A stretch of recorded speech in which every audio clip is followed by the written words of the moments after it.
ইদানিং এখন একটা সিরিয়াল বলো চলছে তার করে, কিন্তু আমি বলিনি সবাইকে যে আবার একটা সিঙ্গেল রুম চাই, আমি কারোর সাথে শেয়ার করবো না। সে যত ছোট রুম দাও, একটা ডিভান চাই, খালি একটু রেস্ট করবার জন্য আমি একটু ডিভান চাই, একটা এসি রুম চাই, আর চেয়ার তো তোমরা দাওই, মেকআপের হোক যাই হোক, ওগুলো আর আমার কিচ্ছু চাই না, কিন্তু আমি কারোর সাথে শেয়ার করবো না। মানে যে অভিজ্ঞতা, খারাপ অভিজ্ঞতা আমি এটা করতে পারবো না। তবে ওরা ফোনে চিৎকার করে কথা বলছে, করছে, আমি ওইসব নিতে পারি না। আর আমি নিজে তো লোনার একটু।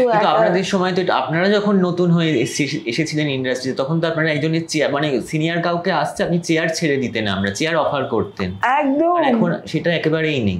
একেবারে আমি যখন করছি, সুনয়নি করছি, আমার মেকআপ রুমে দরজা টকটক করছে, তো আমি দরজা, মানে হেয়ার ড্রেসার ছিল, সেই দরজা খুলে দেখে অরুন্ধতী দেবী। আচ্ছা, এবারে শকুন্তলা আমি একটু আসবো, ভাবতে পারো অরুন্ধতী দেবী আমাকে ফোনে জিজ্ঞেস করছে দরজা খুলে, আমি আসবো।